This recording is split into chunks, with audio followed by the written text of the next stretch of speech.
Hello, everybody. Hey. I wanted to do it this time. Yeah, go for it. Welcome back to the Cold Classic Podcast. Cameron Jones here, along with my co-host, Mark Nussle. Oh, no. Jordan Jones. Real This is an audio mumbly podcast. Oh, really? Bummer, because I'm... Fully naked.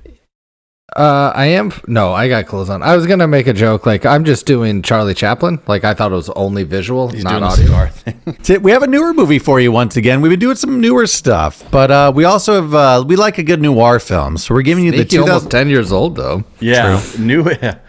Newer for us. Us. We're 90s, 80s, primarily 2000s. True. But we're going to give you the 2016 film, The Nice Guys. Holland March is a questionable father and a bad PI. When a seemingly easy case crosses paths with hired muscle Jackson Healy, the pair are thrown into a deadly game, trying to uncover the truth to a missing girl and a dead porn star. Will the duo be able to find Amelia before their foes and uncover the truth behind the murder of Misty Mountains without getting their hands dirty? The Nice Guys. From the director that brought you Kiss Kiss Bang Bang and one of the Predators. Starring Russell Crowe and Ryan Gosling. With support from Angourie Rice. It's got your noir buddy cop feel, crime, there's action, there's comedy. It's kind of what you're looking for in a 70s noir film. There's guns, there's boobs, there's questionable parenting, there's a lot of cigarette smoking, there's yoo-hoo. What doesn't it have? It's got Ryan Gosling and Russell Crowe and stuff. Don't say and stuff, it's just got Ryan Gosling and Russell Crowe. The Nice Guys.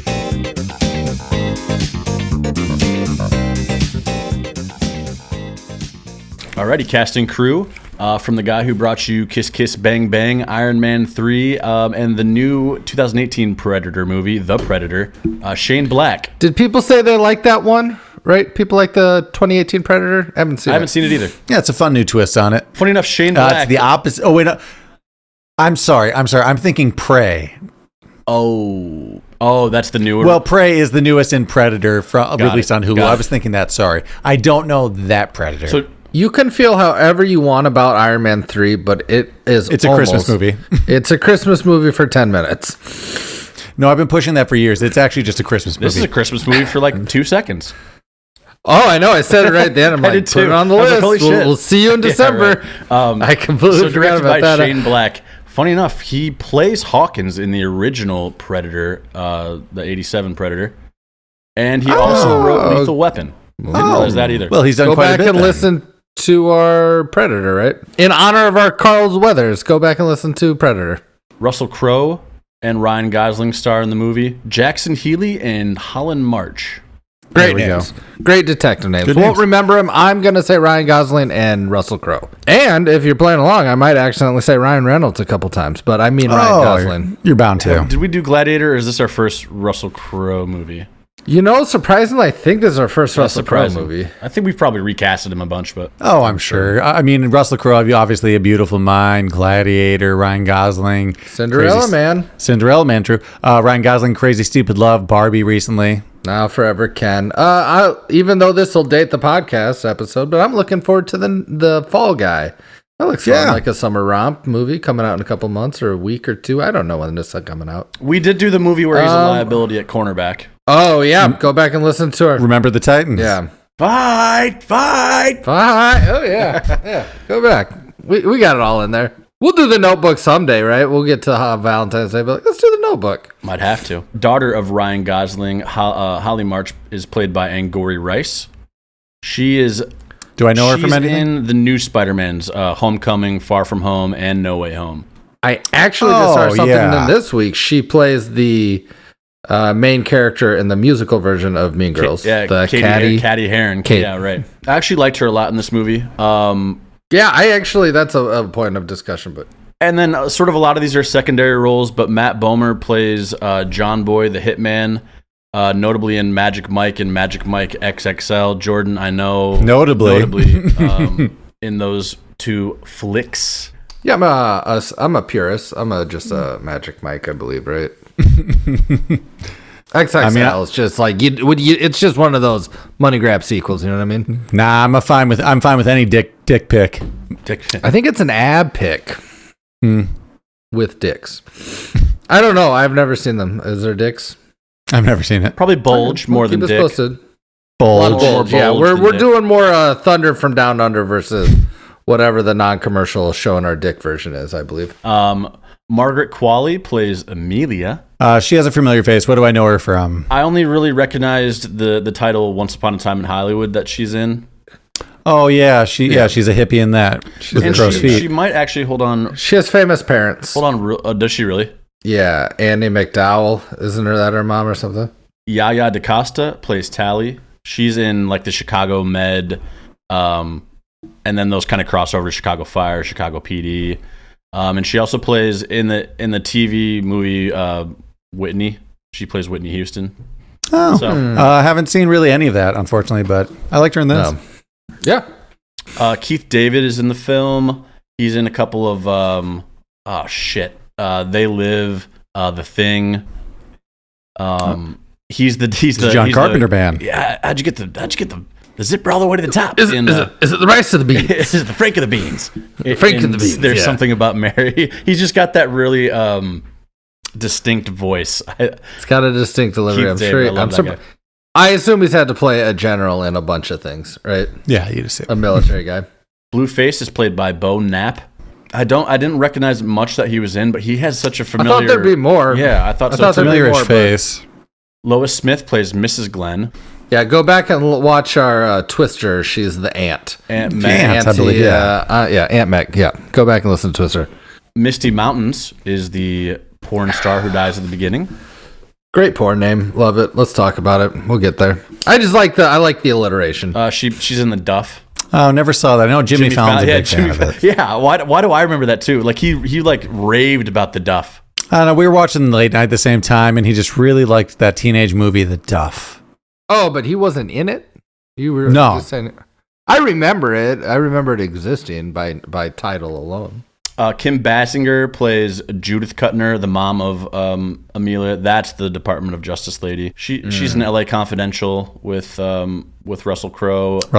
And also in Wayne's World 2, and I think the 89 Batman or 87 Batman, the Batman. And then a couple more notable ones I'll mention. Jack Kilmer, Val Kilmer's son, plays Chet, the projectionist. Oh. And then do not see the resemblance. No shade. Just don't see it. Hannibal Buress, this is kind of funny. He plays the Bumblebee in The Dream. That really jumps out at you. You're like, you don't know that? You didn't recognize that was Hannibal? I didn't. No, not in the moment. In the moment, I'm like, why is Hannibal Buress in this? Like the voice of this. What's the whole scene about? Anyway, will we get to it? I don't know. That might be the extent of it. But I mean, the main two are obviously Russell Crowe, Gosling, and then Angourie Rice. So, yep. Let us know some of your favorite roles these people have played, but we're going to move it on to Unverified.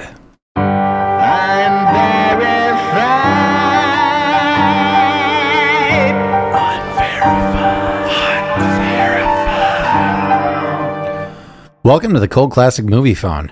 It's May 20th, 2016, and currently in theaters you could have seen Me Before You with Amelia Clarke and Sam Claflin. I don't know. X-Men Apocalypse with Oscar Isaac and James McAvoy. I saw that one. Not the best one. That one. The Angry Birds movie. Didn't write down who was in it, but you guys remember when that came out? That's an airplane movie with no other options. That's so accurate, yeah. Alice Through the Looking Glass with Johnny Depp. I believe the second one. I haven't seen either of them still. Just didn't do it. Teenage Mutant Ninja Turtles, Out of the Shadows. Just one of the animated ones. I'm not exactly... Not the Michael Bay one? No, I don't believe so. Because I think that was just called TMNT. I think TMT. Yeah, You're right. Yeah. The Wailing. It's a foreign scary film that I actually just like, so I put it on the list. It's kind of interesting. Check it out. Neighbors 2 with Seth Rogen and Zac Efron. Not bad. I guess I picked that one. Fine follow-up. Fine sequel. Yeah, it was good. Pop Star, Never Stop Stopping with Andy Samberg. You know, that one's got some laughs. That was 2016. Yeah, I guess so. Surprising, right? Why do I remember that being like 2012? It was kind of after their wave, you know, on the way down. Not to say like they disappeared, but you know what I mean. Yeah. Some of these are streaming. The Do-Over with Adam Sandler and David Spade, part of his big Netflix contract. But you chose The Nice Guys, and you made that right choice because this is the best movie out of the list. Yeah. And there were, just because there was streaming at this time that was more prevalent, a ton of options, but I hadn't heard of a lot of them. But there were a lot of big stars actually in some movies, but I was like, I'll stop here. Well, I can honestly say I'm pretty sure I saw Nice Guys in theater, but $50 million budget, which isn't insane. Only $62.8 million box office. So, yeah, to me, and we'll talk about it, a wild sleeper. It wasn't a hit. Streaming was starting to pick up, and I don't know why for like major stars. And it's a funny, good movie. It just really, didn't. This went completely under the radar. Which, if we get back to an old category, is this a cult classic? No, but it's definitely overlooked. No, but it could be. I don't know if you guys have this answer. When did The Other Guys come out? Because I always get the two confused, and it's just the title itself. I understand. Yeah, I do the same thing. I think it predated this by a few years. I'll and maybe that's why. I don't know. 2010. Okay. Oh, wow. Okay. 6 years before. Jordan, here's a fact I think you're going to appreciate because this is something you constantly harp on about. The project was initially proposed as a TV series, but it was retooled because the film, the plot just was going nowhere and it was rambling. And they were like, we could streamline this into a great 2-hour movie. And they did. Yeah, you can do that with a lot of TV shows. This would have been all that fat. I would not have liked this TV show. I mean, I probably would have liked it, but like, I don't know. Sure, it would have been manageable. All TV shows, like, if you have like interesting characters, sure, you can get into it. But the story is meandering, and you don't need it. You know, it's gonna be another just cop drama, like a Starsky and Hutch. Every episode, we're gonna get more clues, maybe leading to a big syndicate, but it's just gonna be a one-off episode cop show at that point, you know. And it would ramble. The only way I like it if it's an extended season, if the whole season they're trying to crack one case. Yeah, True Detective. It's called True Detective. And I don't think it would have been that. I think it would have been they do a bunch of small ones, like each. I think so too. Like they kind of do little small things here and there. That would have been my guess. More background about the characters. I don't know. Do you ever watch a director's cut and you're like, oh, cool, it's an hour extra, and you're like, oh, they just needed to cut some of these scenes to tighten it up. Yeah, you know, sometimes that's the case. In comedies especially, but sometimes hey, you know what though? Every once in a while, it's Back to the Future 2, and you see Biff dissolving, and you're like, oh, it was a paradox. He did disappear. Sometimes it could have helped. Give me 10 more seconds. Or Donnie Darko, they're like, there's a lot that was unsaid. I'm like, maybe you should have said it. Could have helped us out some. Anyway, don't ever go back and listen to our Donnie Darko. I don't know if all those old ones made it anymore. You know, if you like that movie, if you're like, whatever, go back and listen to it. For some reason, I like this little unverified tidbit. Russell Crowe put on some extra weight for the role of Jackson Healy, feeling that the character as an enforcer thug should be more of a stocky brawler type. I think he just wanted to eat some Ben & Jerry's in the off season. I think this is around the time of his divorce. Is that correct? And maybe he was just packing on pounds on its own? Possibly. But hey, you know what? Doesn't hurt the role. No, it doesn't take me out of it. No. On Russell Crowe facts, he says that this is one of the 2 films he wishes that there was a sequel to because he likes the character so much. The other one was L.A. Confidential, so similar. He just likes this kind of character, this kind of guy, it seems. A gruff muscle guy. Out of all the roles I know him, this seems like the easiest to chill in because you got to be overweight and just... kind of funny, ad-lib. He is a funny, we'll get to it, but he's a funny guy. Jordan, you were saying some of the names. Well, you just like the names in general. There are a lot of nods to other source materials, but one of the film's nods is the Rockford Files, 1974. The Yellow Pages for Holland March's detective agency is almost an exact copy of Jim Rockford's. And there's a few other things, like he keeps his gun in the cookie jar, saying like they took a lot of tropes from famous 70s noir films.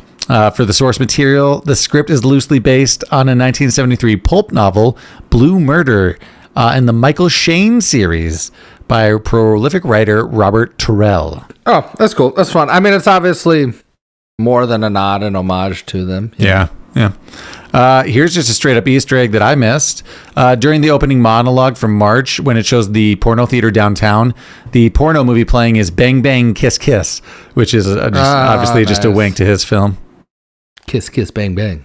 The really only other notable thing, and it's just not really even much. It's not really even part of the movie, but the film opens up with the mid-'70s Warner Brothers logo, just sort of as I like when movies sort of do that period piece kind of thing. But I didn't write it down, but on that, just like they did do a lot of just date accurate things, like people going to gas on even versus odd days, and then on the 31st, everyone would come. Wait, what was that? Like during the 70s, during the gas crisis, like certain people had to get gas on even number days versus odd. And on the 31st, which is the scene where Ryan Gosling is like in the backed up traffic, everyone was allowed to go, and just other things other things that also matched up. Like at the end, there's the Comedy Store in the background, and it says tonight Tim Allen, and it would have lined up that it was a time where he had a residency there. So just the little things like that they took. I won't remember to bring this up, but I really did like the Comedy Store. Whether he lived above it or near it, I like that nod to this time in the 70s. I'm like, cool, the Comedy Store, it was all happening. The last movie fact I have is the party scene at Sid's house was actually, just a lot of the filming was done in Atlanta, but it was done at the hip hop producer Dallas Austin's home, which was also featured on Cribs. Nice. That's all I got. Like Mark said, though, this one was pretty light on facts. So if there's anything cool out there, please let us know, because this is kind of just like an overlooked, forgotten movie, and it's interesting. It's a good movie, so love to know more about it. I'll Mount Rushmore you a quick list right here. Forgotten movies that are good that nobody saw. Not ones that get like credit, like In Bruges. People love that, right? Mm-hmm. But you got this one, Super 8. Go back, check it out. Good movie. Ford versus Ferrari. Check it out. Good movie. Glossy. Nobody ever gave it a chance or forgot about it. Boom, Bridge of Spies. Last time I'll bring that up, not a chance. It's the only one I still haven't seen that you keep recommending, but we will get to it.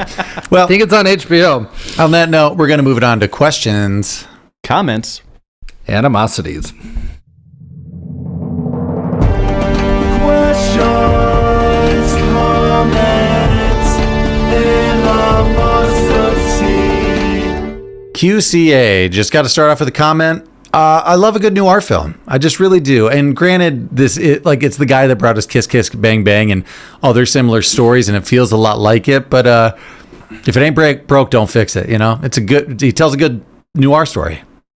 What's nice about this is it's noir and a buddy cop film. Yeah, true. Which not all noir.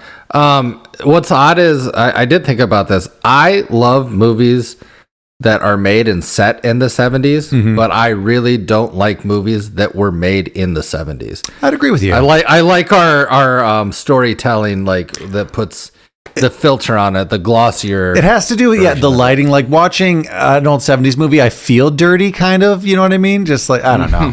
They call it gritty, but yeah, I think it's dirty. Like, is French Connection a better movie than this? Probably, maybe, whatever. But it's almost like they have like in the 70s. It's like the sepia or sepia like filter on it. Sepia tone. Yeah, is that it? It's a layer of cigarette smoke in the editing bay, is what it is. Exactly. There's a layer of cigarette smoke.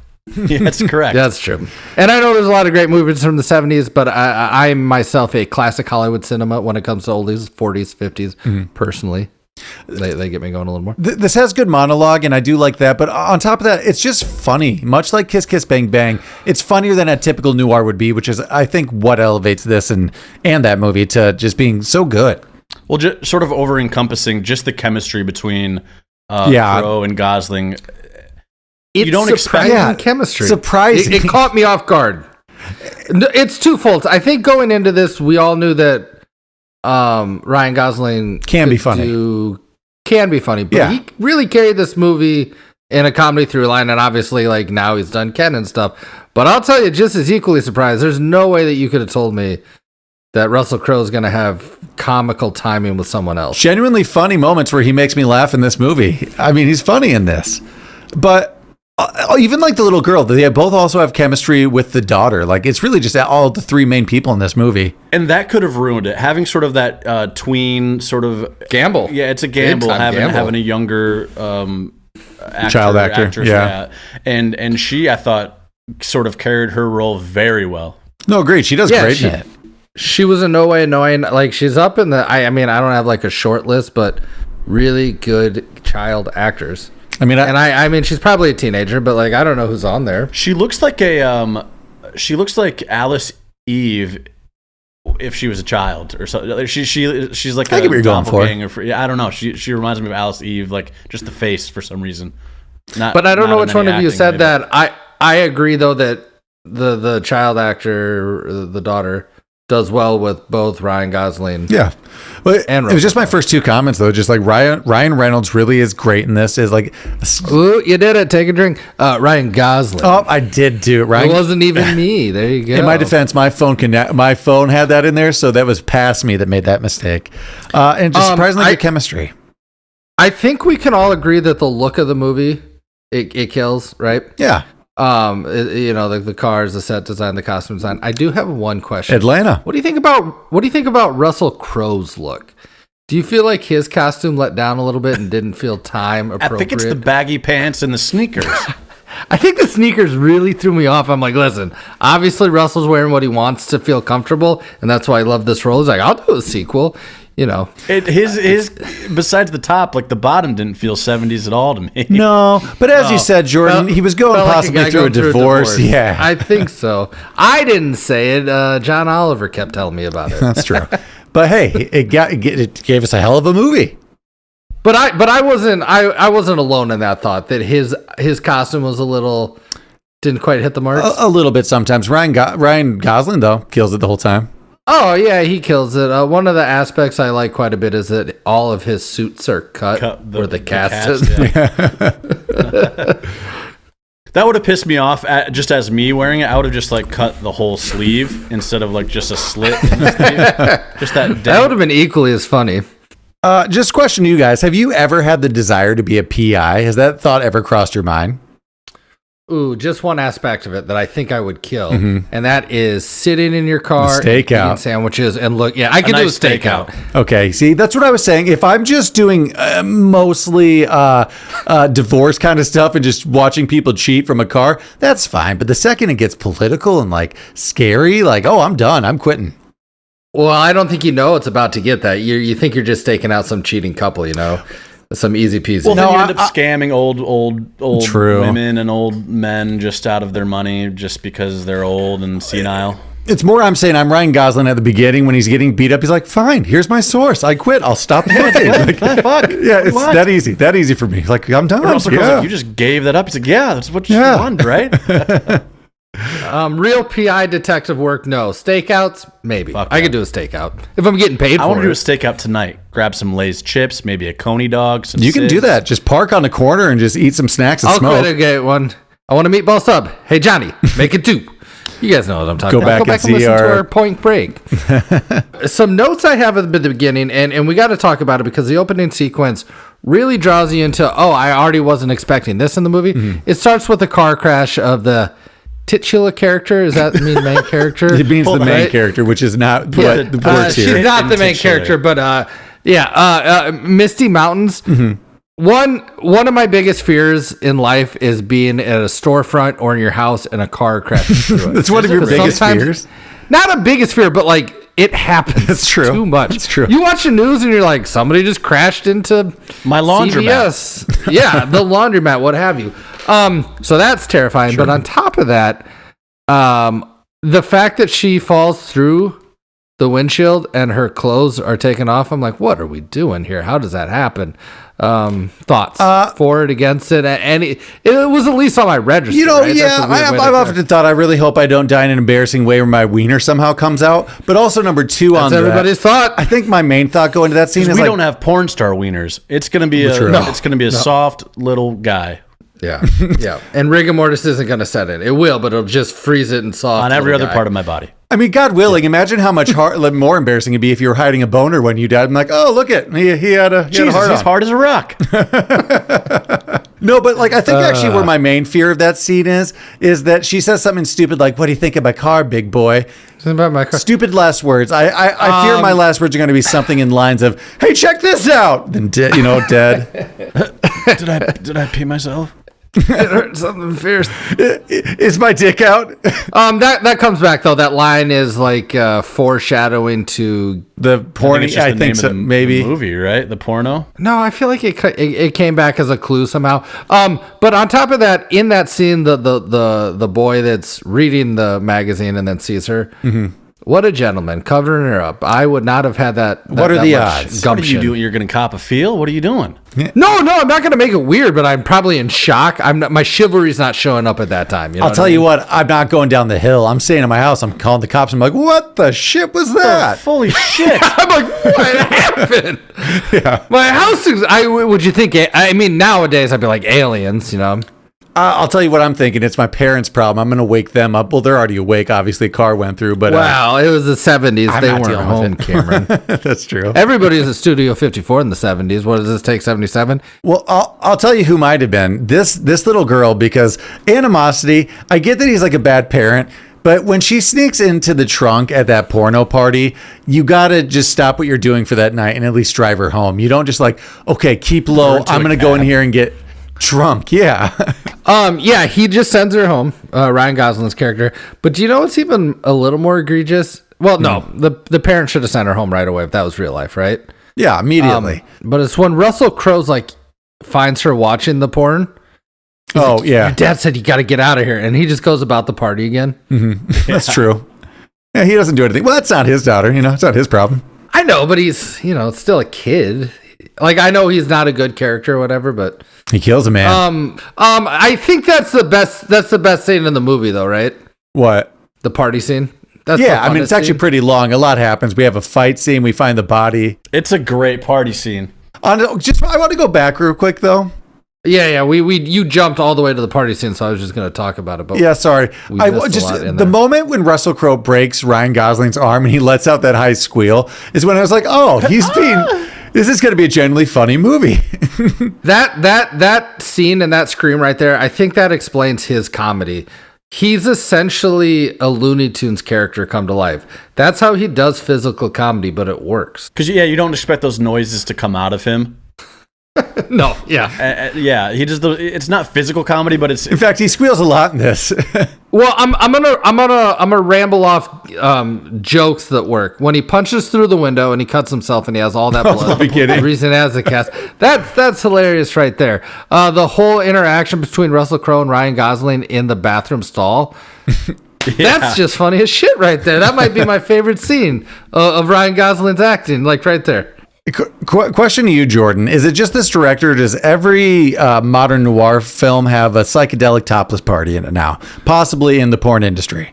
Well, if they're set in the 70s, for sure, right? I mean, even like But, Big Lebowski. Well, it's Kiss Kiss very Bang Big Bang. Lebowski-ish. Yeah, it feels Lebowski. I think that in comparison to like Lebowski, this has a lot more concrete of a plot. True. No, Well, I guess 100%. it's kind of similar though. No, I mean, it's as much as Kiss Kiss Bang Bang. I mean, everything's connected in the end. I can't remember. Does Kiss Bang Bang have a party scene? I really don't remember. I haven't seen it for a while. A couple, yeah. I mean, there's the Christmas party scene. It's just a good way to, kill 20 minutes. And I think it's all fun. You get Did it advance the story enough? What is your favorite part about... There's so many good things in the party scene.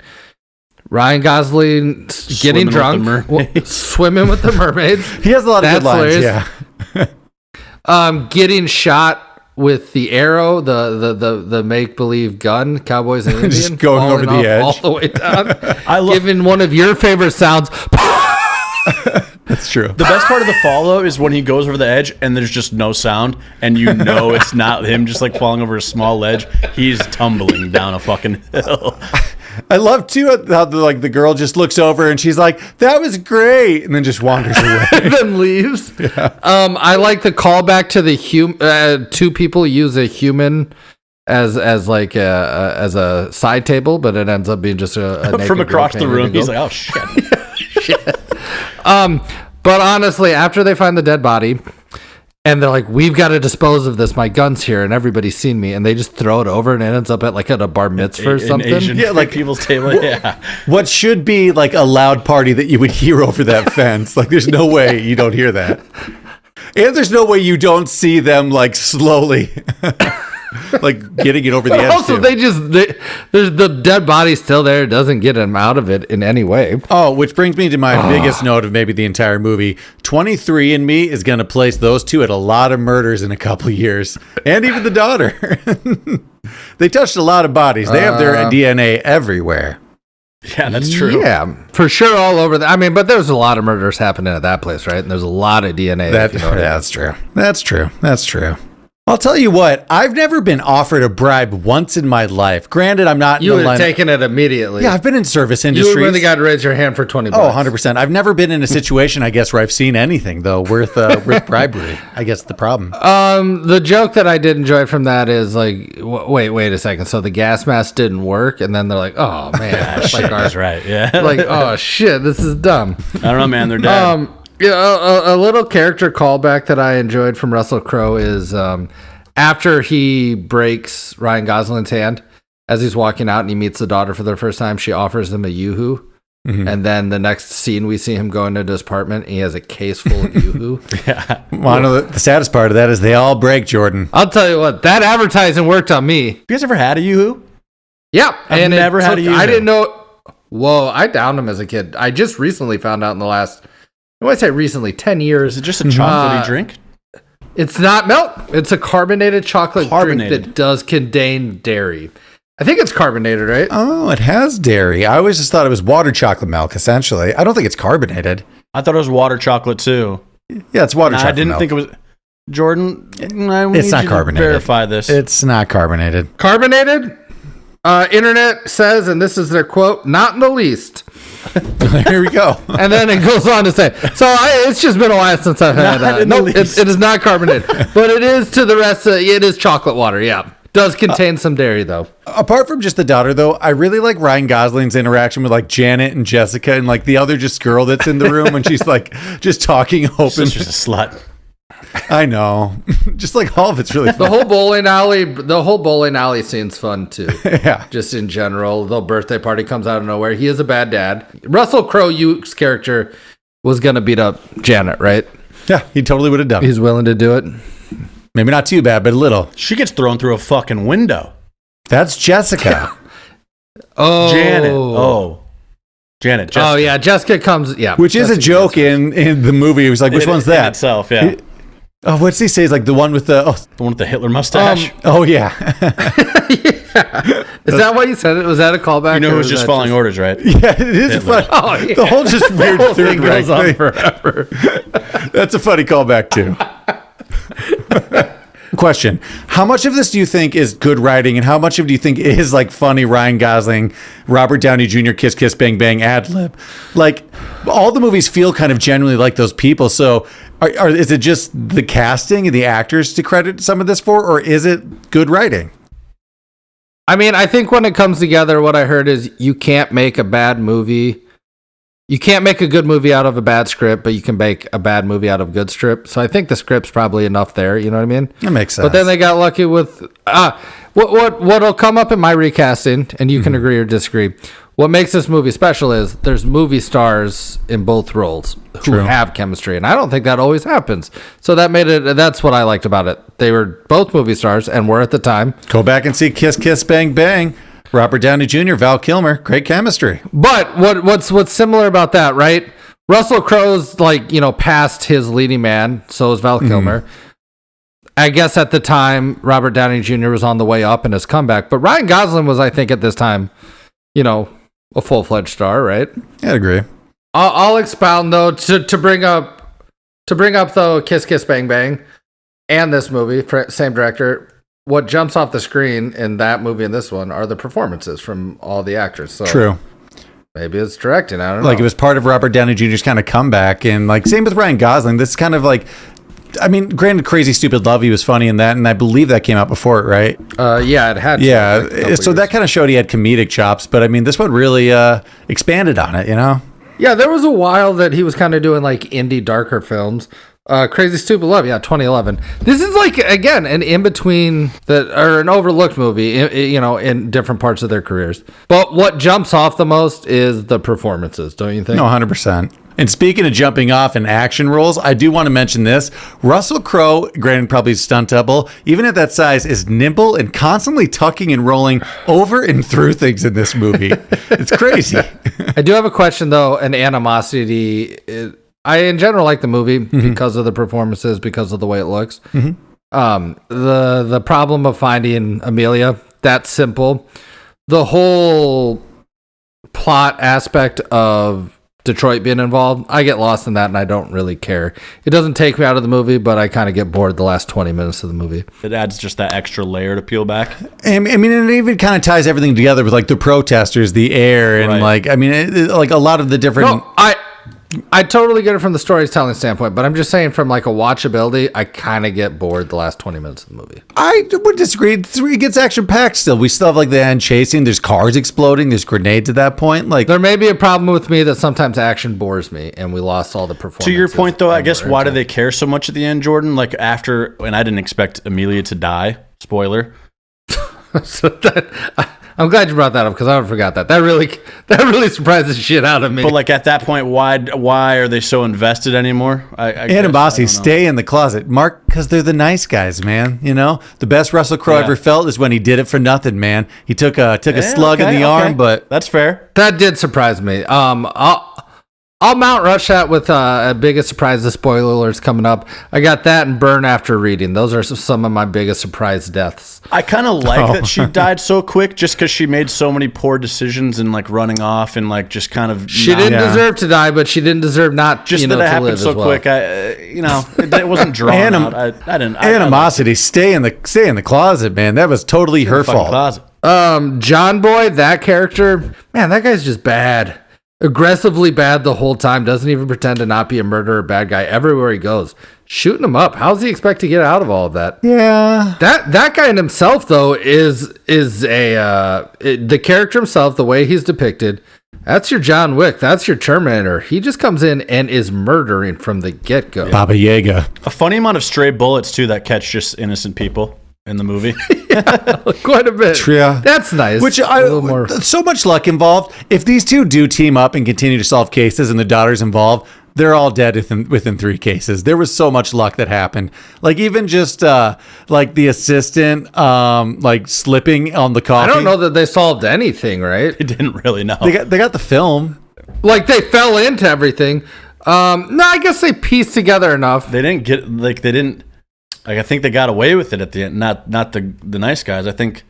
They had a fall person. It was just the mom, right?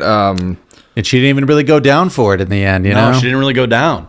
And I'm surprised. And I know there's sort of lore behind there being a sequel. I'm surprised that there hasn't been one because at the end they kind of leave it open ended to where there easily could be a Nice Guys 2, where this buddy cop thing could just keep going, and like they could do another movie with. I think it was just box office. It just didn't hit. It didn't have the numbers to do so, unfortunately. That must be it. Hey, but you know what? Suits is popular now on Netflix. It's not too late for this to pop. I hope it doesn't become a TV. You guys want to see my dick? That kid's hilarious. I'm glad you brought that up. Let's get his character's name. It's Kid on Bike, played by Lance Valentine. That scene actually made me laugh out loud. I tried to get a job because I got a big dick. You want to see it? Maybe 20, but what am I saying? Yeah, that scene's hilarious. What am I saying? But right before those jokes happen, I love the questioning of the kid. It's like, you seen a person, Amelia or whatever, or they're asking for the porn director. He's like, yeah, saw him a couple days ago. Answered in complete noir, like true dialect and speak. And then he's like, you guys want to see my dick? And it just big because he's still a kid. Because they got a big dick. It's like a 10-year-old, right? I'm glad you brought that up because I may have forgotten to bring that up. But I want to go back to the mom real quick and kind of just, I get that Ryan Gosling's an alcoholic, but after Amelia tells him the whole communist pigs, it's my mom's in on it. You got to know better than just to call the mom being like, we're here at my house with her. You got to be a little more coy than that. You know, that's a pretty big mistake. I don't know what you do. You know, she's who hired you. You know, give her back your kid. It just kind of goes to his character. She was a bad person. His infatuation with Tally. Just be like, Tally, this isn't you. Oh, that's funny too. And like, so this won't be my recasting, but the whole the interactions between Ryan Gosling and Tally, I'm like, that's Owen Wilson right there. Kind of, yeah. If I could recast just for that part, Owen Wilson, but just the whole setup for that scene with the dream sequence when he's driving and he's like, you got an ankle gun? That's pretty fucking cool. And then in that sequence where he's trying to find the ankle gun to shoot Tally, and he's just like scrambling at Russell Crowe. He's like, yeah, that you were dreaming, dude. Like, what was I dreaming? I mean, like, even at the beginning when Russell Crowe's beating him up, it's like, you still haven't learned yet. And he's like, nope, I've learned. Then he scrambles again. Just similar, funny. I want to go back to the dream scene real quick, because animosity, kind of super lucky to happen. You got to check the drop bag. You got to know what's inside of there if you're going on a delivery like that. You know what I mean? You got to peek. But it was top. You know, he's a trustworthy, and he's bad at his job. That's true. It just, you know. I mean, even Russell Crowe knowing that he had that ink bag from the beginning, you got to know what you're carrying. You got to check your bags. You know. Tell you wouldn't believe it. I mean, there wasn't money in the bag. It was, you wouldn't. I kind of wish she was into it too, but it's fun that there was no reciprocation or even hint that was anything happening between them. To go back to him dreaming sequence, where what happened? He's just tired, or did he get drugged? I kind of missed that point. He's drunk. He's also drinking just all day. Yeah, like also I wanted to talk about that. If I drank anywhere near as much as he did, I would just be asleep by like 4 p.m. every day. Yeah, but if you did it every day for a decade, you're an alcoholic. Yeah, that's true. what alcoholics do. Yeah, if normal people drank like an alcoholic, they'd have a tough day. So why didn't once gunfire went off, everybody cleared out of there? Why wouldn't somebody have just like called in a bomb? Like, why would they even let it get to that point where even people saw? Like, it didn't seem like people even really saw what happened. Like, I was thinking gunfire that went off, everybody cleared out. The hitman from New York, it would have been easier for him just to set that screen on fire, take an arson charge, start and shooting. Yeah, easy peasy. Yeah. Oh, to that point though, I did have one big animosity. Mm-hmm. When the daughter is running from Talia, she's like, "You're gonna have to get it for me," and talking about the canister of film. That thing's cracking open the moment it drops. Oh yeah, it got shot too. I think once or twice. Yeah. That film's real damage. That pisses me off actually. That not only the damage, I'm just saying the actual canister's opening. It's opening. It's not making. Yeah. That pisses me off a lot. That actually in the moment I'm like that's dumb. That's dumb. Shout out though, I do love how many times Russell Crowe's character dives like Froggy Splash onto people. Not the duck room. It's like he just full on tackles like Froggy Splash dives on like characters. He's the muscle. I enjoy that aspect. It's such a good, enjoyable movie. This is one of those times where like starting it almost felt like homework, and then after the opening scene I was like, nah, I'm in for an adventure. This is going to be good. It really catches you. The opening scene gets me right away. I think I'm like, oh yeah, this is a good movie. Let us know some of your favorite parts of this movie, what you love about it, but we're going to move it on to recasting.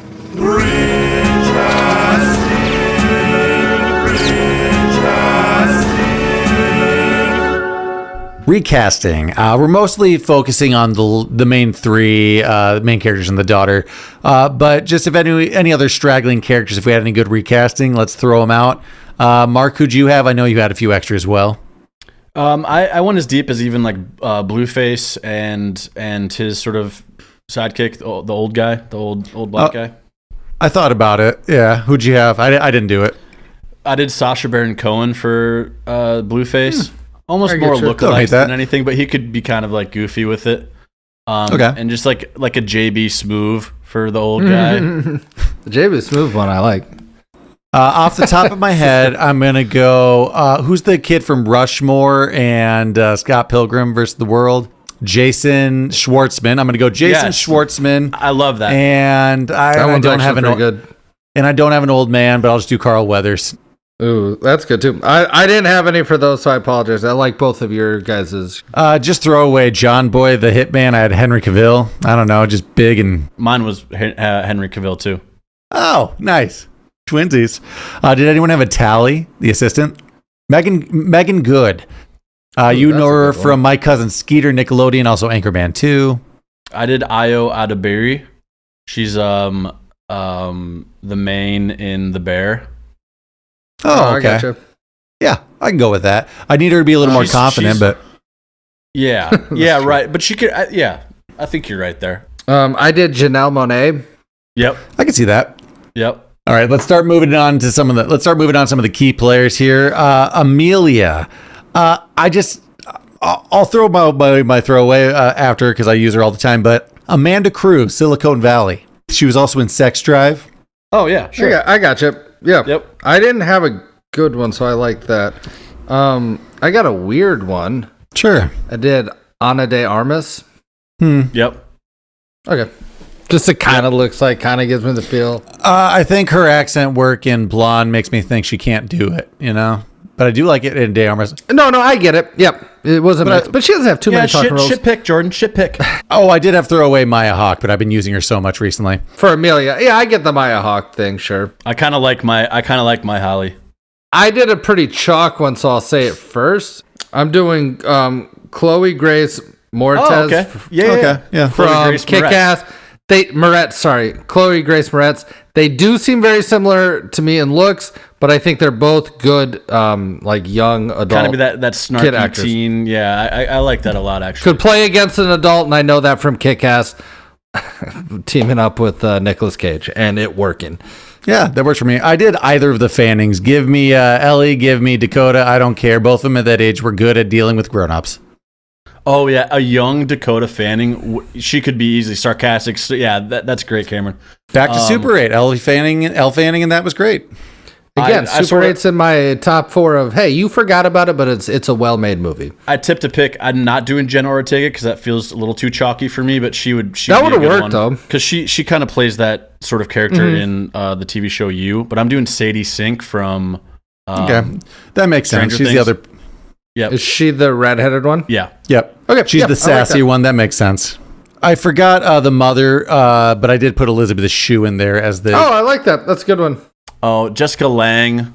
I like that as Lange, well. Glenn Close, Jane Fonda, any of those sort of...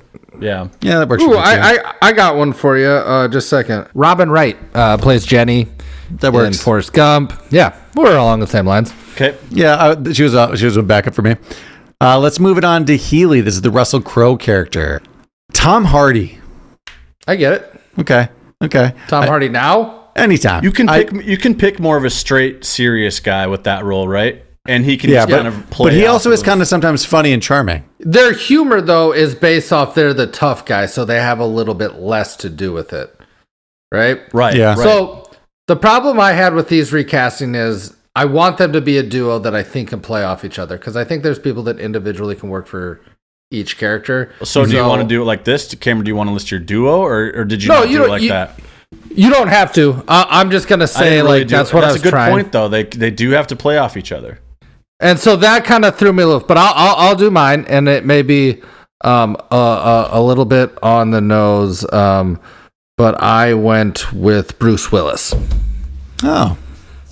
Damn. Oh, didn't see it. No, Mark, I'm totally fine with that. I just didn't even think about it. No, that's who I was going to pick if you didn't pick that. Bruce Willis was my main pick. I'll go my number 2 then.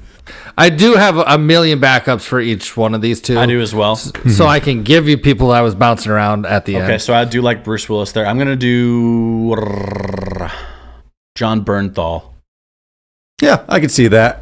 He was swimming around my head. You would know him from The Walking Dead, Punisher, Fury. And that's all I can think of off the top of my head, but that's pretty good for me finally remembering his name. Oh, I got you. Yeah. I like that guy. Also, what I had here, Joel Egerton. Thoughts on that? Oh, I think he would work in a Tecmo. You're going to know him from Warrior. Yeah, I think he's in Zero Dark 30. That's right. He's in The Men Who Row Boats. I just recently saw that with him. Also true. He can play gruff, but he's also sometimes kind of heartwarming and a fatherly figure. So I could see him being a heel. I will say this: I'm concerned about him having any comedic timing, but that's true. I don't know not about to say that. he can't. Hanks. Okay, so I thought about Hanks in a lot of places, but for whatever reason, it just don't work. It doesn't really work, does it? And I'll explain why I thought about him for the main role. When we get not the main role, but the Ryan Gosling role, he's the lead, right? Well, we're there. Hear me out. Chris Pine. Totally thought about that. Cameron, Was on my he's short on my list. top 3 too. Yep. He's funny. He can be heartwarming.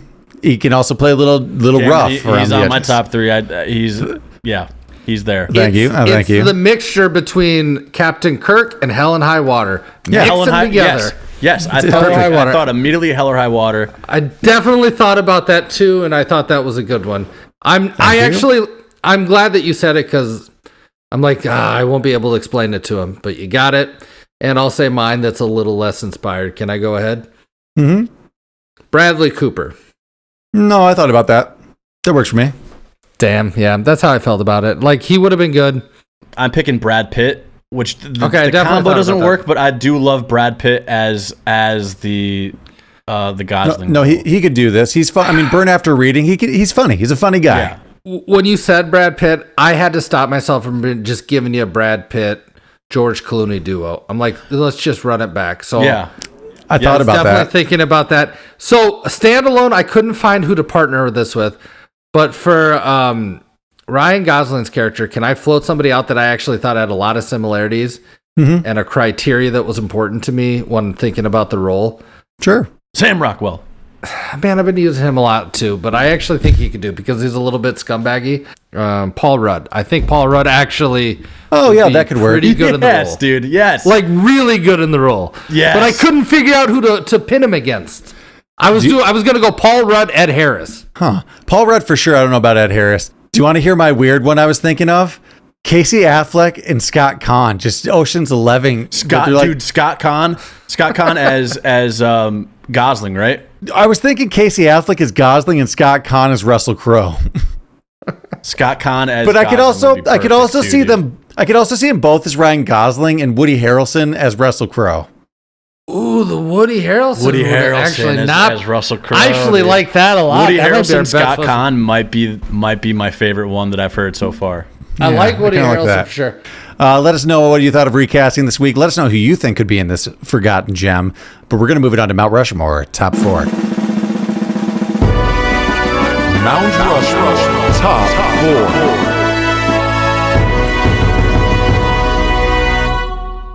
Mount Rushmore, top 4.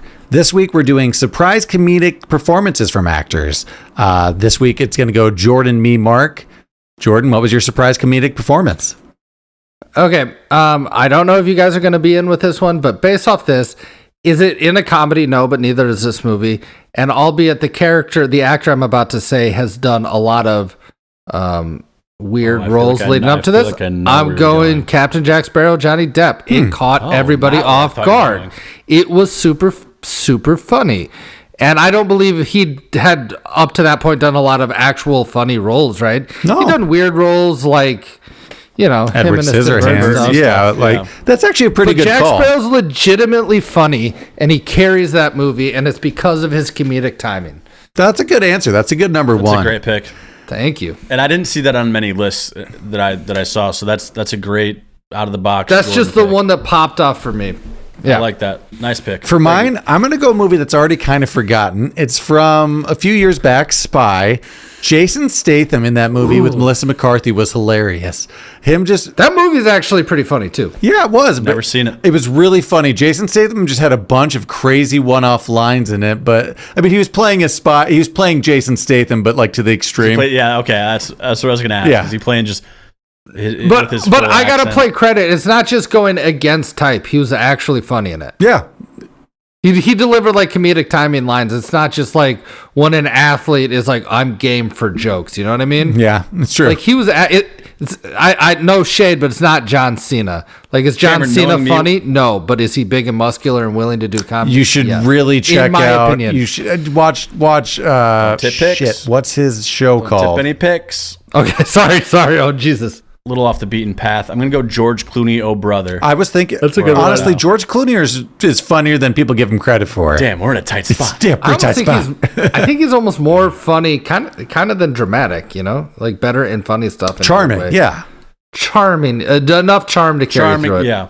Chuckle. I actually like all our picks. They surprised me. The statement, I forgot about that, but that's good. Let's each go around the horn with one more before we start kind of rattling off. I've got one, and this is a risky performance. Not to know that we didn't know this guy was charismatic and funny, but I got to go Robert Downey Jr. in Tropic Thunder.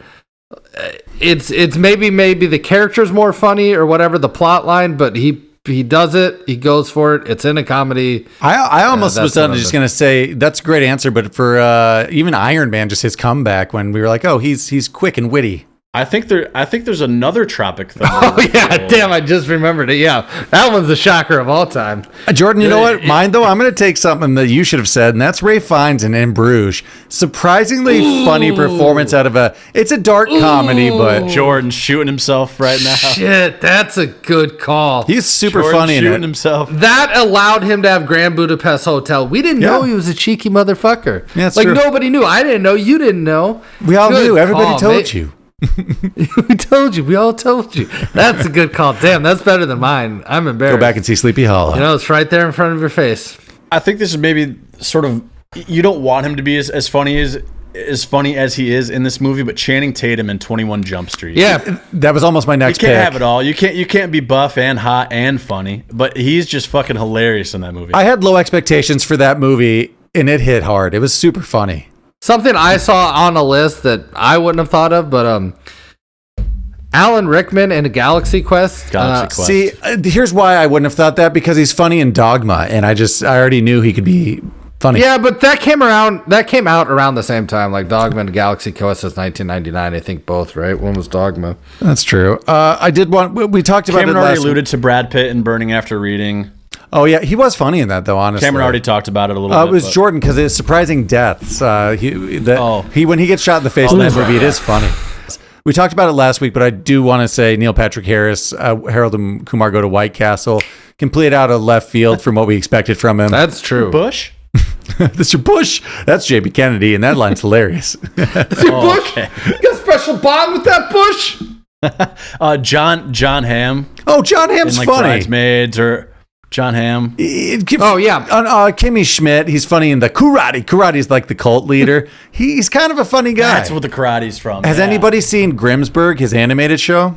No. no. No, I have He not. hasn't it? I mean, I know it exists. I just have not seen it. I haven't watched it yet, but maybe check it out. He's a funny guy. Mark, who's the other Tropic Thunder you were going to say? Oh, Tom Cruise. Tom Cruise in the with makeup. with the whole That's true. the makeup on. That was... Don't you feel like that's the makeup aside, about as closest to the real Tom Cruise as you'll ever get? Probably, yeah. Yeah, maybe. Yeah. Like deep down or not too deep, that's kind of what and who he is. Oh, I didn't see this on the list, but Daniel Craig in Knives Out, Benoit won me over. Benoit. Surprisingly funny, kind of weird at That's the beginning. true. Surprisingly That's comedic actually a good one performance. too. The last one I feel like needs mentioning, Jeff Daniels, Dumb and Dumber. He's like such a good serious actor. Oh But yeah. Yeah, that's sort of. You know, he's one of those interesting things because when I first saw him as an actor, I saw him in Dumb and Dumber before I saw anything just because of the age we were when that came out. right. And then you kind of peel back, not even the onion, you're like, oh, Yeah. he's not this at all. No.